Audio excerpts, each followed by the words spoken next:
नमस्कार, प्रभाव साक्षी news network पर आप सभी का स्वागत है। इस वक्त हमारी चुनाव यात्रा पंडित श्यामा प्रसाद मुखर्जी की जन्मस्थली पश्चिम बंगाल में है। मेरे साथ हैं बीजेपी के प्रदेश अध्यक्ष सुकांतो मजूमदार जी। सुकांतो जी, 2 चरण के चुनाव हो चुके हैं, तीसरे चरण में अब यहाँ पर मतदान होने जा रहा है। अब तक का जो प्रचार अभियान रहा या जनता का समर्थन रहा, उसको कैसे देखते हैं आप? देखिए, अभी तक 2 चरण हो चुका है जिसमें 6 सीट था जी अभी तक रिजल्ट 6-0 है, बीजेपी 6 जी। फिर एमसी 0। जी अभी हम थर्ड फेज़ में, कल थर्ड फेज़ का इलेक्शन है। जी थर्ड फेज़ में कुछ सीट टीएमसी को मिलेगा, जो हमारा सीट था हम रिटेन करेंगे, एक ज़्यादा भी एक एक्स्ट्रा मिलने की जी संभावना है। टीएमसी का एक मिल भी सकता है। जी तो अभी तक जो मोदी जी की सभा में टर्नआउट को देखे या गृहमंत्री जी के सभा में टर्नआउट, रोड शो में टर्नआउट जो दिखाई दे रहा है, जी बंगाल की जनता पूरी तरीके से तैयार है टीएमसी की सरकार को उखाड़ फेंकने के लिए।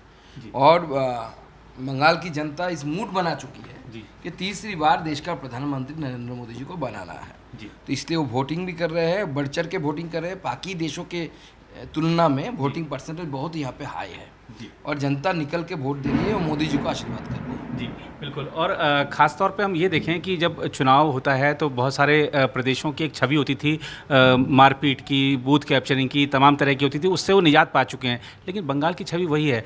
एक ब्लास्ट आज भी हो गया। कैसे देखते हैं ये हिंसा की राजनीति आखिर कब बंद होगी? देश को चिंता है इसकी। देखिए, पूरी देश को इसकी चिंता है और होनी भी चाहिए, जी क्योंकि पूरा देश ये जो वायलेंस है, हिंसा है, जी इससे बाहर निकल चुका है। जी लेकिन अद्भुत रूप से पश्चिम बंगाल अभी तक बाहर निकल नहीं सका। जी तो इससे बाहर निकलने के लिए पश्चिम बंगाल में बीजेपी को आना है, जी बीजेपी की सरकार बनाना है। तब जी बीजेपी की सरकार बनने के बाद जी 5-10 साल के अंदर ये हिंसा पूरी तरीके से खत्म हो जाएगी। जी। और जब सीए के नियम आए तो उसके बाद ममता बनर्जी ने कहा था कि हम इसको लागू नहीं होने देंगे। उसको बड़ा इशू बनाने का प्रयास किया था, लेकिन ऐसा मामला अभी लग नहीं रहा है कि यहाँ पे सीए कोई एक बड़ा मुद्दा है। क्योंकि सीए तो अभी वो भूल चुकी है, जी सीए की बात भी नहीं कर रही है। जी अब एक फेक वीडियो बना के उसको लेके घूम रही है। जी तो इसका मतलब ये है कि ममता बनर्जी समझ चुकी है कि सीए अभी काम नहीं कर रहा है। जी वो झूठ बोलती है, इसलिए हर बार उनको टॉपिक चेंज करना पड़ता है कि कौन से टॉपिक पे झूठ बोले। जी तो इसलिए बीच बीच में वो टॉपिक चेंज करती रहती है। सीए अभी वो छोड़ चुकी है। जी। इंडिया गठबंधन के नेता आरोप लगाते हैं बीजेपी पर, केंद्र सरकार पर, कि सरकारी एजेंसियों का दुरुपयोग किया जाता है। आज झारखंड से जो दृश्य सामने आ रहे हैं, हाँ, वो मशीनें थक जाती हैं पैसा गिनते गिनते। कैसे देखते हैं इसको? देखिए, आज 30 करोड़ बरामद किया गया। आलमगीर आलम जी जो वहाँ पे मंत्री है, जी उनके जो सहायक है उसके घर से, उसके जो नौकर है उनके घर से जी 30 करोड़ रुपया। तो अभी तक बंगाल टॉप में है।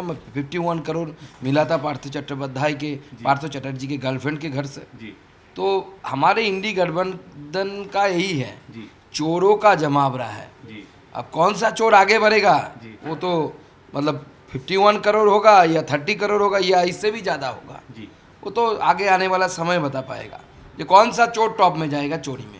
लेकिन कंपटीशन चोरों के ही बीच में है, ये पूरी देश को पता चल गया है। और इन चोरों के ऊपर जी कोई नहीं भरोसा करता। इसलिए जो चिल्लाते हैं ना हमारे ऊपर केंद्रीय एजेंसियां जी जाती कर रही है, जी आप बताइए, ये आम जनता को पूछिए जी कि ये जो 30 करोड़ वहाँ पे जमा के रखा था, ये पकड़ना क्या जाती है क्या या देश का काम करना है? जी। तो ईडी देश का काम कर रही है, जनता का काम कर रही है। जी। ये आचार्य प्रमोद कृष्णम है, जिन्होंने कांग्रेस से इस्तीफा दिया था। उनका एक बयान आज वायरल हो रहा है। उन्होंने कहा कि मैंने सुना था कि जब अयोध्या वाला वर्डिक्ट आया था तो राहुल गांधी ने अपने सहयोगियों से कहा था कि हम सत्ता में आएंगे तो एक बड़ा न्यायिक आयोग बनाएंगे जो मंदिर को गिराकर वहाँ मस्जिद बनाएगा।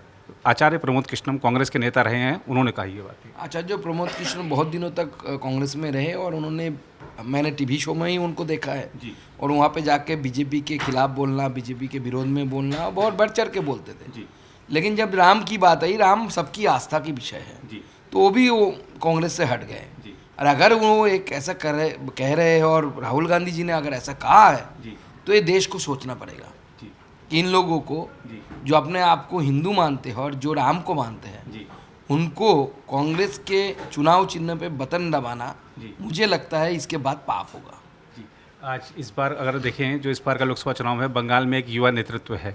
पिछली बार जो सीटें थी उससे कितना आगे जाने वाले हैं इस बार? देखिए, इस बार 30 का टारगेट हमें अमित शाह जी ने दिया है कि 30 को हमको ओवरटेक करके जाना है। जी। 18 पिछली बार थी, जी तो मुझे आशा है जी कि वो लक्ष्य तक हम पहुँचेंगे। जी। बहुत धन्यवाद सुकांत जी। तो ये थे सुकांत मजूमदार जी, जिन्होंने बड़ी प्रखरता से पश्चिम बंगाल की राजनीति से जुड़े विभिन्न मुद्दों पर अपनी राय रखी है। फिलहाल इस रिपोर्ट में इतना ही। कैमरामैन निहाल सिंह के साथ मैं नीरज कुमार दुबे, कोलकाता, प्रभात साक्षी न्यूज़ नेटवर्क से। अगर आप भी लेना चाहते हैं देश दुनिया की तमाम जानकारी तो आज ही सब्सक्राइब करें हमारे चैनल को। साथ ही नीचे दिए बेल आइकन को जरूर दबाएं ताकि हर अपडेट आप तक पहुंच सके।